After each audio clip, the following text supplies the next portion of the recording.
Halo, perkenalkan saya Bening. Sekarang saya ada di acara yang baru. Mau tahu nggak acaranya apa? Oh iya, namanya Mahameru Survival Soul Podcast.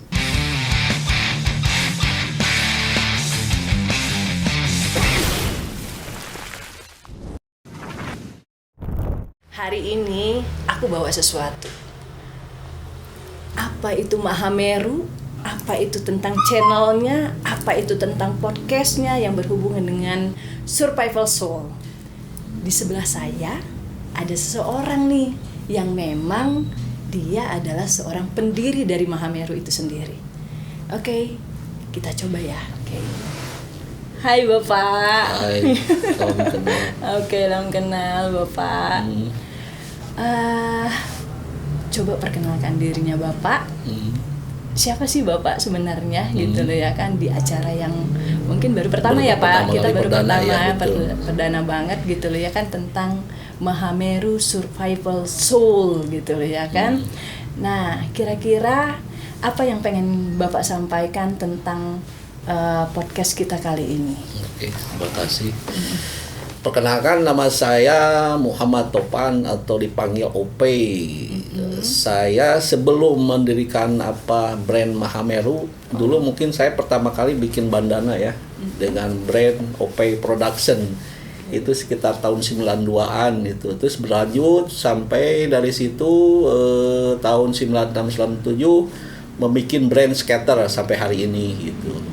Nah, baru sekitar tahun 2010-11 ya, saya ada ada kegelisahan pingin bikin brand baru dan lihat brand yang outdoor pada saat itu yang benar-benar lokal brand ada, tapi kadang-kadang sebagai brand namanya kadang-kadang ya ngambil merek-merek luar yang bukan lokal. Tapi intinya saya pingin membuktikan dan pingin membuat sebuah brand yang bermuatan lokal dengan bernama Mahameru gitu.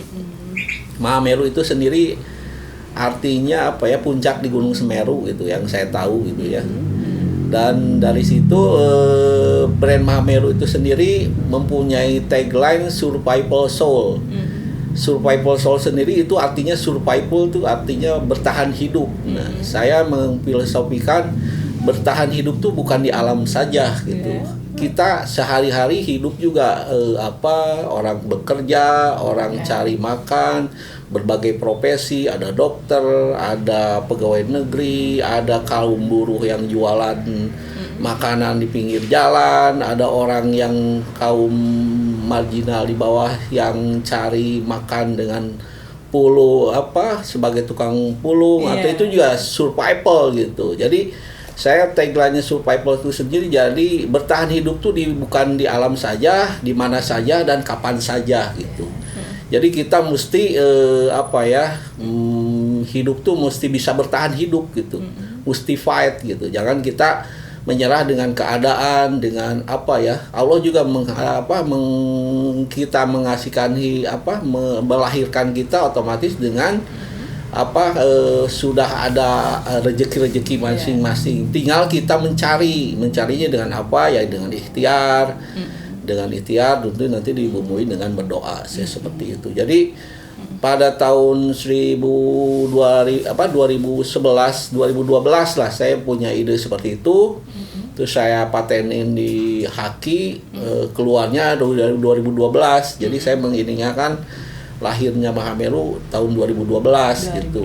Dan kebetulan pada saat itu ada bersamaan dengan film 5 cm yang menginikan tentang pendakian Mahameru dengan gaya anak-anak sekarang. Ya dari situ ya alhamdulillah saya mendapatkan tidak sengaja gitu. Berbarengan dengan itu alhamdulillah begitu saya mengeluarkan brand Mahameru langsung bisa diterima di masyarakat gitu. Dan pada awalnya waktu itu saya mengeluarkan ide-ide dengan produk-produk yang di luar mainstream. Contohnya dengan mengeluarkan external brake frame yang pakai besi gitu. Yang dulu itu kan ini sama sekali belum ada di saat itu. Oh gitu. Ya seperti itu. Itu yang pertama ya Pak? yang pertama saya bikin ya, walaupun pada saat itu mungkin trennya bukan ke arah situ, tapi saya pingin ketika saya membuat brand ini pingin jadi sesuatu yang baru dan ingin menginginkan tren baru gitu. Jadi kita jangan nggak mungkin maksudnya nggak mengikuti tren yang ada gitu. Ya seperti itu mungkin. Sebelum ke Mahameru nih Pak, gitu loh ya kan. Kita pengen tahu dulu nih cerita tentang Muhammad Topan atau OP-nya itu sendiri seperti apa sih gitu loh ya kan, sebelum dia mendapatkan sebuah brand Mahameru-nya, karena ini menarik menurut saya. Kira-kira bagaimana Pak? Ya pertama-tama kenapa pakai OP Production, mungkin di zamannya itu kan brand-brandnya tuh banyak pakai nama sendiri ya. Zaman dulu ingat waktu tahun 90 atau 80 akhir menjelang itu ada dulu Christie Collection gitu, nama-namanya kayak gitu, logo collection gitu.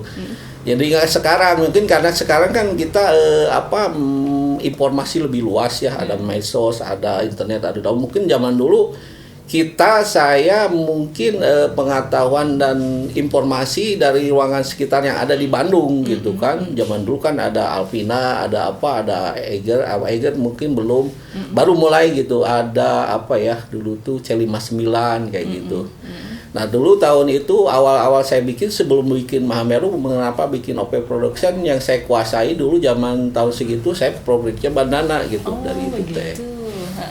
Dan bandana itu sendiri sampai bisa berkembang sampai akhirnya puncaknya mungkin sekitar tahun 2000-an, 98-2000 ya. Kenapa waktu itu puncaknya? Karena zaman tahun itu tuh zaman dulu ada reformasi, mungkin banyak mahasiswa yang demo ke Jakarta untuk mengganti rezim yang ada pada saat itu gitu. Dan dari situ bandana mengalami puncak, terus langsung dan perjalanan waktu turun-turun, dan ada produk baru namanya BAP dulu mungkin. Mungkin teman-teman tahu di situ BAP seperti apa. Nah dari situ saya sebelum sambil berjualan bandana, saya bikin produk memakai brand skater gitu. Nah skater itu sendiri mengambil genre anak-anak muda pada zaman sekitar tahun 96 lah, mulai sampai 97 mulai berjalan ya. Kadang-kadang dulu idenya mungkin ngambil dari tren-tren Amerika ya dulu. Pada itu kenapa ngambil ban skater, karena zaman itu orang-orang yang main skateboard lagi tren gitu. Dan dari situ mulai rame sampai membuka tempat pertama saya bikin brand skater itu di Gramedia dulu awalnya, tahun segituan ya, tahun 97 sampai 2003 saya bisa masuk sampai ke Bandung Indah Plaza waktu itu.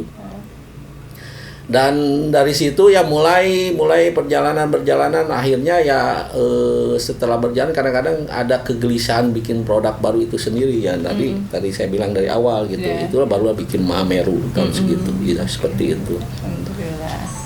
Pak, sebelum ke sana, sebelum Mahameru ada, kemudian skater ada gitu loh ya kan. Nah, sosoknya Bapak ini sendiri seperti apa sih gitu loh, pengen tahu kayak kata orang tuh, figur Bapak bisa seperti ini tuh atas dasar apa gitu loh ya kan, motivasinya tuh seperti apa gitu loh ya kan. Nah kita pengen ngulik sejarahnya Bapak ini seperti apa gitu loh ya kan, boleh diceritakan Pak? Boleh, mungkin gini, awalnya tahun 88 tuh tahun saya keluar SMA. Awalnya saya motivasi buat dulu mungkin kayak saya tuh basicnya sedang ngegambar, ngedesain gitu.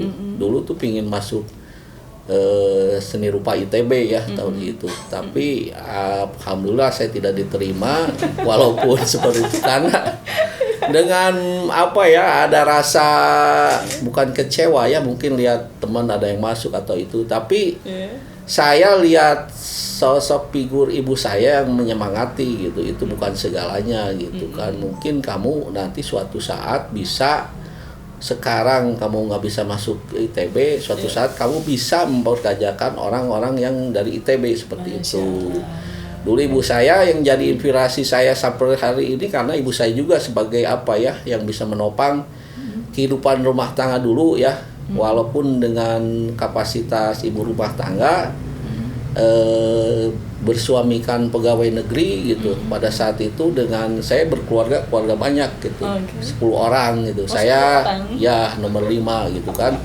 Dari situ saya punya motivasi pingin memajukan keluarga gitu kan, karena apa ya, zaman dulu kan apa ya, serba kekurangan lah dengan apa secara materi, karena penghasilan orang tua saya tidak kurang lah istilahnya. Saya pingin bagaimana caranya supaya bisa apa ya, dengan kemampuan yang seadanya.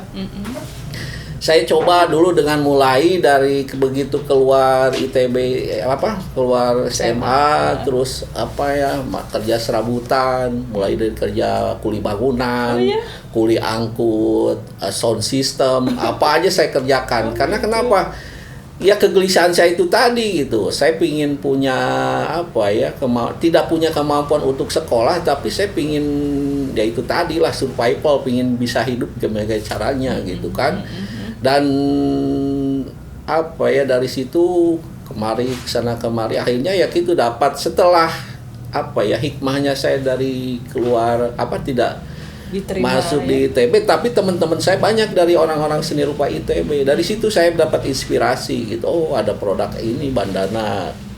Kenapa? Karena orang-orang yang sekolah di ITB itu kan orang-orang yang sering apa ya, bawa isme dari luar negeri ya, mungkin lewat papanya yang sering keluar negeri atau dari majalah. Ya mungkin pada saat itu informasi itu dari majalah ya. Ya kadang-kadang juga kayak pingin desain ini ya beli ke dulu mungkin daerah Cikapundung ya, PLN ya. Di situ kan kalau malam-malam suka ada toko buku, majalah-majalah luar gitu. Lebih tren di situ ketimbang yang di Palasari juga ada toko buku gitu ya, buku-buku lama. Tapi yang paling kita familiar gitu kan dia di PLN Cikapundung itu. Dari situ kita bisa lihat desain-desain tas, desain-desain apa seperti itu ya. Itu tadi karena apa ya, itu tadi saya bikin apa ya, buat sesuatu. Terus begini, ada satu juga saya motivasi. Dulu saya tinggal di rumah di Jalan Babakan Ciamis gitu ya. Itu di dalam gang di tengah kota. Di situ banyak orang-orang yang apa secara ini tidak bekerja, aja juga saya motivasi gitu. Saya ingin mengerjakan orang-orang di sekitar yang apa yang tidak membuka lapangan kerja. Itu dari mulai apa yang saya bisa kasih kepada orang. Mungkin dulu juga awal-awal saya pertama gitu, sebelum punya apa brand yang sampai sekarang ini, dulu saya apa ya, ada tetangga yang nganggur saya ambil gitu, suruh bikin apa sampai itu sampai begitulah itunya. Jadi intinya apa ya, pertama saya kenapa sampai hari ini bisa begini ya, inspirasi dulu ibu saya gitu. Ibu saya dengan apa ya, kapasitas ibu rumah tangga, tapi bisa membesarkan saya seperti ini gitu kan, dengan doa, dengan kerja keras gitu. Dan ibu saya untuk mempertahankan hidup dulu juga apa ya, saya bisa jadi inspirasi. Ibu saya pernah jualan, dari jualan yang wangi sampai yang bau. Yang wanginya minyak wangi, yang baunya ikan asin gitu. Dari situ. Tapi saya juga berpikir kenapa ibu saya tidak maju, karena dengan suatu keadaan gitu ya, kadang-kadang ibu saya usahanya misalkan minyak wangi rame ada masalah gitu.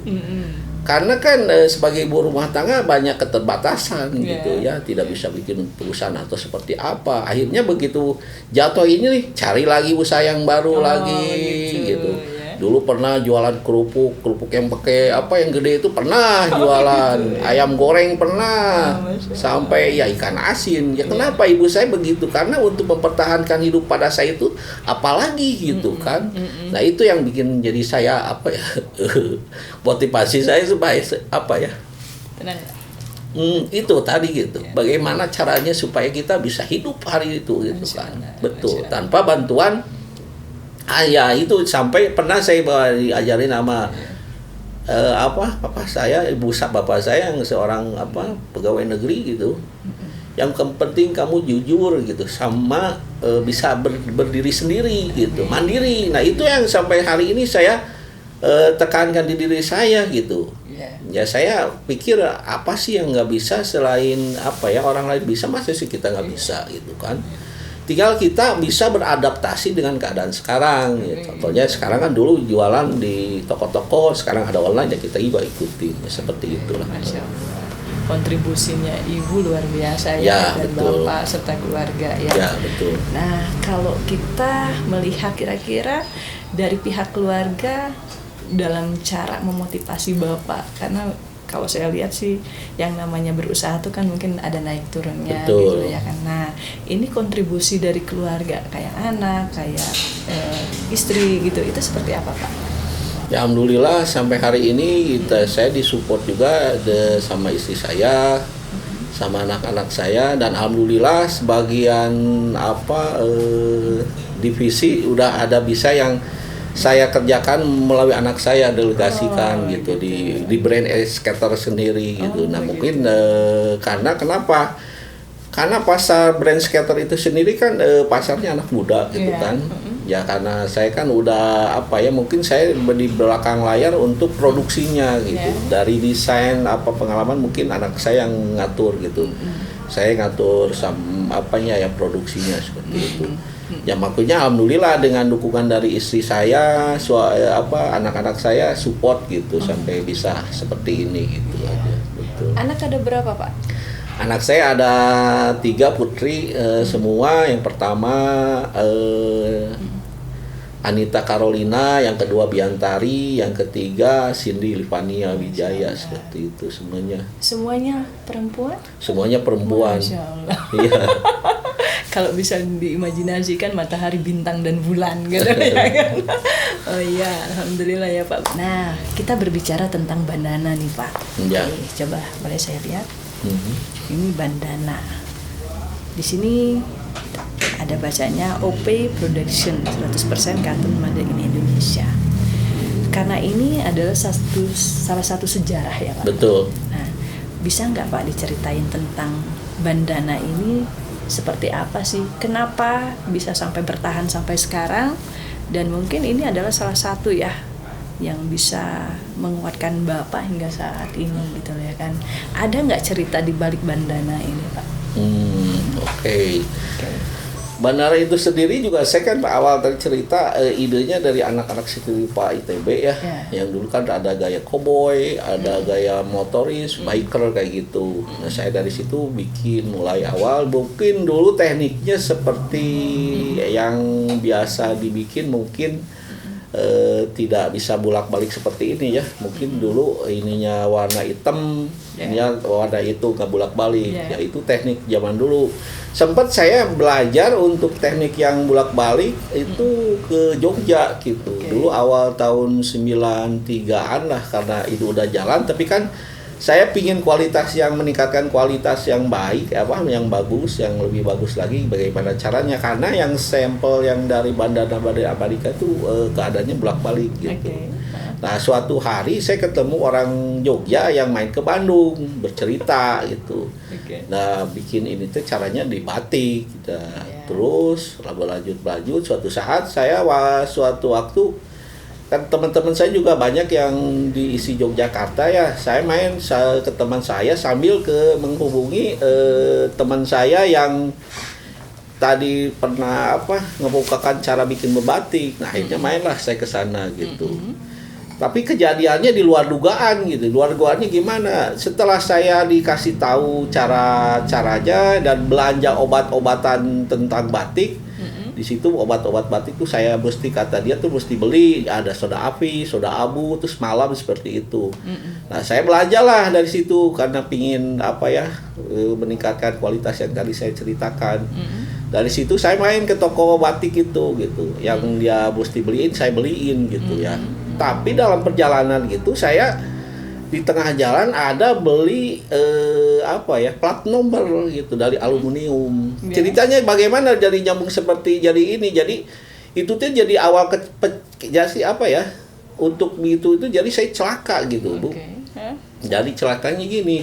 Karena saya tadi udah beli alat-alat untuk membatik ya, sama itu saya masukin ke ransel gitu. Dan pada saat itu sekitar jam 4 saya pulang ke kosan sama teman-teman. Tapi dalam perjalanan saya naik bis gitu. Nah, si barang yang tadi dibeli untuk alat-alat batik ternyata mencelakakan saya gitu, Bu. Celakaannya gimana? Awalnya kan si tas itu saya gendong di belakang gitu. Dalam perjalanan saya haus. Di tas itu ada air juga, air minum. Saya tasin terus di ini gitu. Yang asalnya berdiri jadi tidur. Nah, di dalam tas itu kan ada soda api sama soda apu. Terus ada plat nomor tumpah gitu. Karena udah tumpah karena tasnya ditidurin gitu. Dan bereaksi dengan plat nomor akhirnya menimbulkan api dengan asap yang luar biasa besar. Bisa diibaratkan kayak show band, rock band yang keluarkan dry ice kayak gitu. Tapi dari situ jadi kecelakaan gitu. Pada tahun itu saya naik bis tuh sekitar jam 4:30 jam 5 ya. Yang dimana di saat di Yogyakarta itu terakhir naik bis gitu. Jadi kan kebayang tuh padat semua ya orang-orang di dalam bis itu. Dari situ kecelakaan saya ngeluarin asap, seluruh bus itu penuh dengan asap gitu kayak kebakaran. Nah, si supir bus sama konek diberhentiin si mobil di pinggir jalan gitu. Keluar sampai memeriksa mesin baik-baik saja, kenapa? Tapi pas begitu ke belakang lihat saya, wah ini penyakitnya yang bawa itu. Ternyata dari situ saya kecelakaan gitu ya, akhirnya pingin. Nah, itulah perjalanan bikin bandana itu gitu. Akhirnya dari situ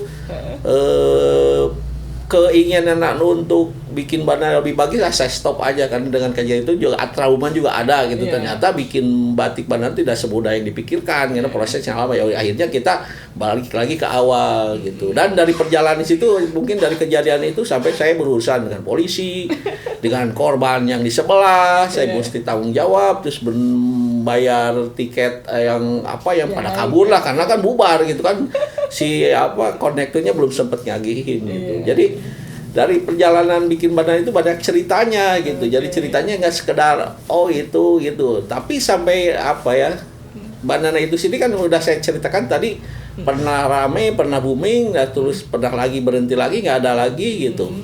Nah, alhamdulillah sekarang ini karena mungkin saya pikir trennya passion itu mungkin siklusnya 25 tahun 20 tahun gitu. Akhirnya pada hari ini juga si bandana ini tren lagi ternyata. Nah, saya balik lagi cari cara lagi. Kebetulan dulu sebelum meredup bandana tuh saya pernah berhubungan dengan ada satu pabrik yang bisa bekerja sama gitu. Dan dia tekan kontrak sama saya supaya bisa bikin bandana. Nah, pada tahun berapa ya, 2000 berapa dulu ya, ada brand yang yang dulu pernah kerja sama saya gitu, saya masukin dan masuk lagi. Alhamdulillah sampai hari ini kita kerja sama lah dengan brand itu sendiri untuk memasuk bandana. Sambil saya juga sampai hari ini jualan juga gitu. Dan akhirnya alhamdulillah bandana itu sendiri jadi tren lagi gitu. Udah sekian lama nggak ramai, agak nggak tren, ternyata balik lagi gitu seperti itu. Jadi perjalanan ini sangat bersejarah sekali buat saya gitu. Berbicara bandana berarti berbicara tentang ada apa di balik itu. Betul. Ya, kemudian secara motivasi juga tadi sudah Bapak sampaikan motivasinya karena keperihan ya gitu loh ya kan, keperihan tentang menjalani hidup, bagaimana caranya terus berpikir gitu loh ya kan, untuk ya udah gitu loh ya, kalau kita sampai di sini ya sudah begitu saja. Tapi tidak buat Bapak gitu loh ya kan, itu tentang survivalnya sendiri gitu loh ya kan. Pak, kira-kira nih Pak gitu loh ya kan, yang paling ingin Bapak sampaikan di acara ini gitu loh ya kan, karena kita acaranya acara baru gitu loh ya kan, karena untuk sekarang tentang Bapak gitu loh ya, tetapi untuk ke depan akan banyak sekali ya yang akan kita undang gitu loh ya kan, untuk berbagi ya pengalaman hidup, bagaimana mereka menjalani aktivitas kegiatan mereka terhadap di belakangnya mungkin Mahameru yang akan jadi sponsor buat mereka. Masya Allah gitu ya kan. Nah, apa kira-kira motivasi untuk selanjutnya gitu loh ya kan, ketika kita sudah kenal dengan Bapak gitu loh ya kan, buat mereka-mereka yang ada di luar sana itu harus seperti apa sih Pak gitu loh ya kan. Kira-kira bagaimana Pak menurut Bapak? Ya intinya begini gitu kan, kita tuh mesti bertahan hidup gitu. Ya bertahan hidup ya mungkin dari ketika masih sekolah mungkin kita masih ada perhatian sama orang tua gitu ya. Ketika SMA sampai sekolah sampai mahasiswa, tapi begitu keluar mahasiswa kan kita mesti tidak tergantung sama orang tua. Jadi buat rekan-rekan semua, aku teman-teman sekolah, intinya begini gitu, kita siapkan dulu mental gitu supaya apapun yang terjadi ya dapat jalankan gitu. Entah itu berusaha di mana saja, misalkan kita jadi pegawai negeri atau jadi ya bertahan ini aja intinya mah kita jangan banyak mengeluh ya, bekerja gitu. Kalau kita kurang di satu bidang, kita cari bidang tambahannya bidang lain aja. Jadi supaya kita tuh mendapatkan rezeki yang barokah gitu ya. Jadi jangan sampai karena ini kita tuh sama Allah Subhanahu wa taala dikasih kelebihan akal gitu ya. Nah, akal itu kita pergunakan dengan semaksimal mungkin dan kita bisa intinya mengenal diri sendiri gitu. Kita tuh diciptakan hidup kan punya apa sih kelebihan di diri kita. Nah, asah itu gitu kan. Kadang-kadang kan orang ada yang kurang di bidang ini tapi lebihnya di bidang ini. Itu semua ada pasti gitu. Allah tidak menciptakan semua orang bodoh, tidak gitu. Allah menciptakan orang semuanya dengan kemampuan dan masing-masing gitu. Tinggal kitanya cari. Tidak ada yang bodoh manusia gitu kan. Kadang-kadang orang pinternya di bidang seninya atau dirinya kan tinggal gitu kan. Nah itu tadi, jadi galilah gitu kita diri kita tuh semaksimal mungkin apa sih yang bisa. Karena saya juga belajar dari kalau dari materi saya benar-benar nol gitu, nggak ada dapat dari ini enggak gitu. Jadi kita kalau mau berusaha untuk berdagang atau berjualan apapun gitu, kita jangan dulu lihat mesti modal segini. Apapun lakukan aja dulu gitu. Yang penting ada aksi itu, entah bikin apa. Kadang-kadang kan kita kebanyakan orang tuh kalau bikin sesuatu atau bikin produk, bikin apa kan kadang-kadang dengan pingin modal ideal gitu. Modalnya mesti segini, kalau nggak ada sini nggak jalan. Itu saya rasa sih nggak ini ya Jangan seperti itu. Jalanin aja dulu gitu. Toh dalam perjalanan itu pasti masalah itu pasti ada terselesaikan gitu. Walaupun dari situlah mulai kita melatih mental dengan pengalaman-pengalaman baru. Kadang-kadang kan kita dari situ juga pengalaman secara ilmu kan bisa belajar gitu. Ketika kita belanja misalkan bisa belajar sambil nawar-nawar ke yang toko-toko kan. Kadang saya dulu pernah gitu.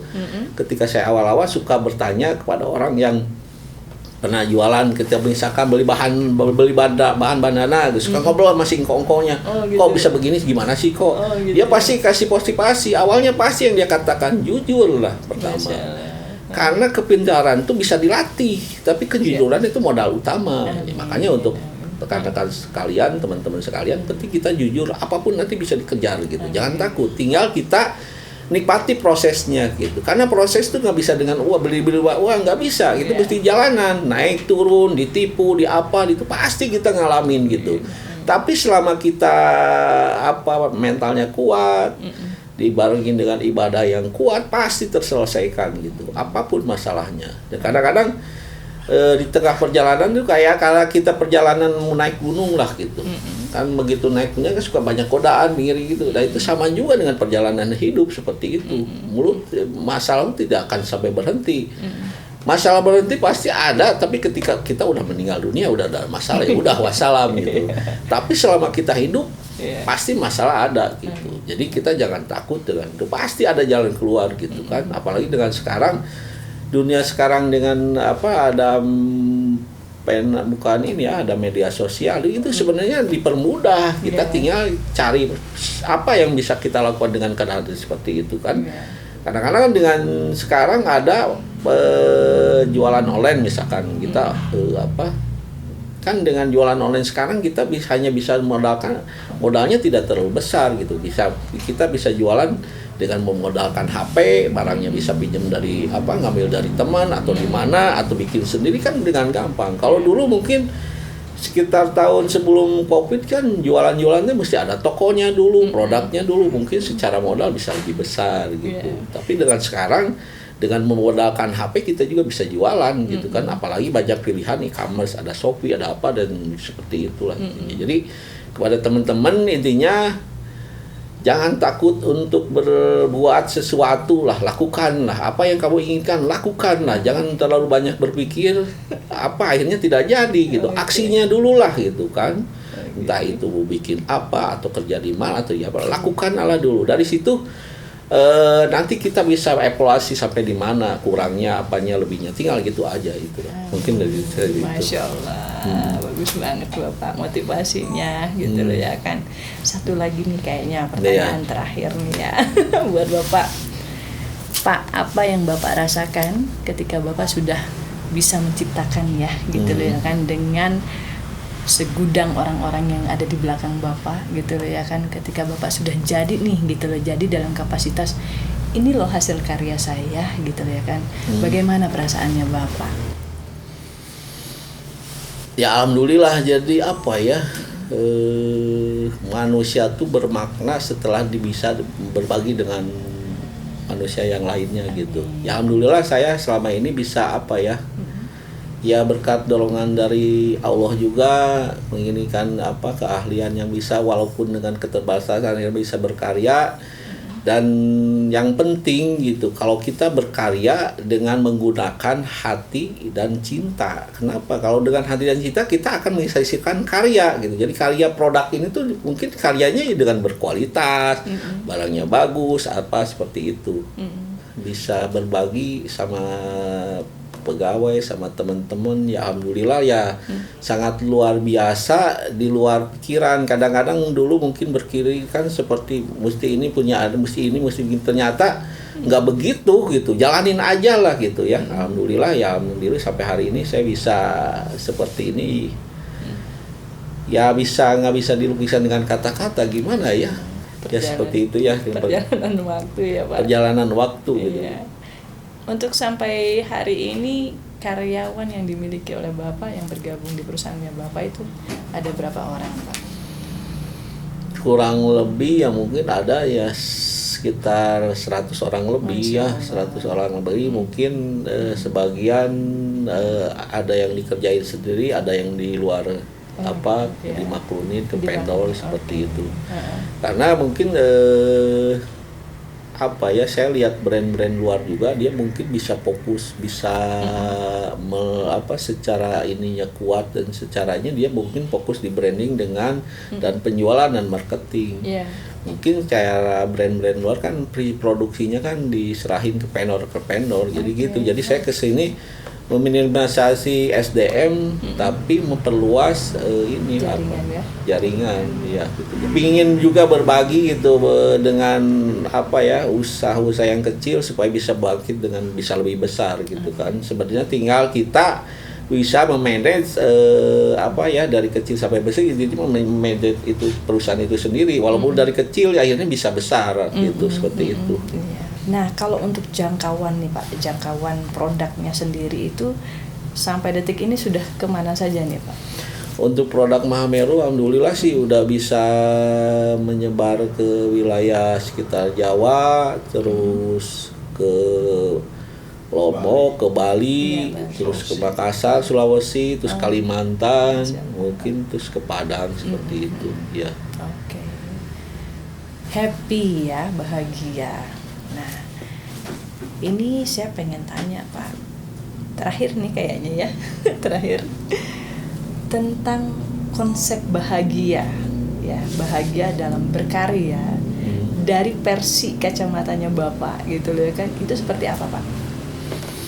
Bahagia tuh mungkin setelah kita membuat produk dan diterima masyarakat gitu.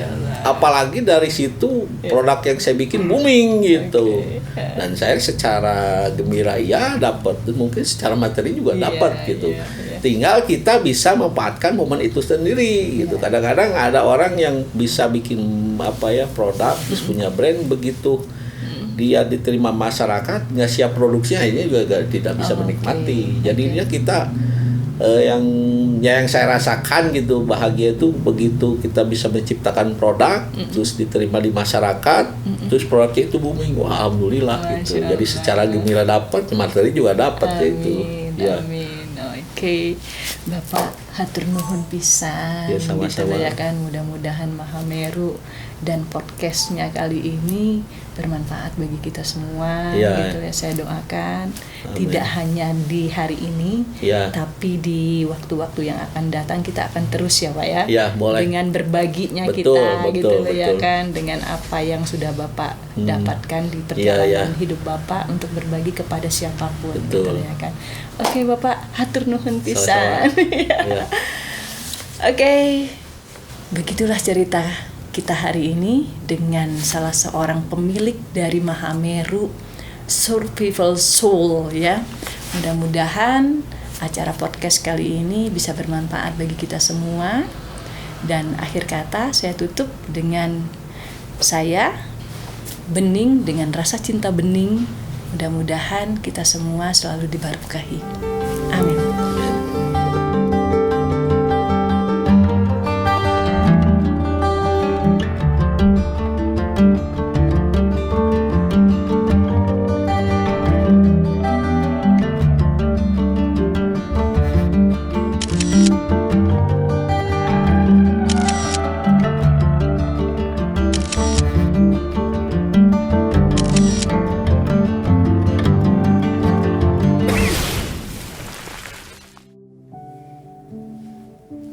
Penutup. Hei, cinta. Bagaimana harimu? Di detik, menit, atau jam hari ini? Apa yang terjadi? Sudah kamu temukankah segelas teh hangat dengan sepiring pisang goreng yang kamu nikmati? Atau kamu berjalan di bawah sang kuning untuk bisa merasakan apa yang terus dia berikan untuk tubuhmu yang lelah dan lemah? Kamu tahu tidak? Kalimat apa yang ingin kau alungkan pada langit? Aku harap semuanya adalah asa yang siap diturunkan dalam waktu yang dekat. Ayo kita teriak dan bilang, "Hei, langit, jangan pernah berubah untuk terus membiru. Hei, sang terang, tetaplah kuning. Dan kamu tetaplah ada di dalam pikiran yang tidak boleh lenyap dalam waktu yang terus bergulir.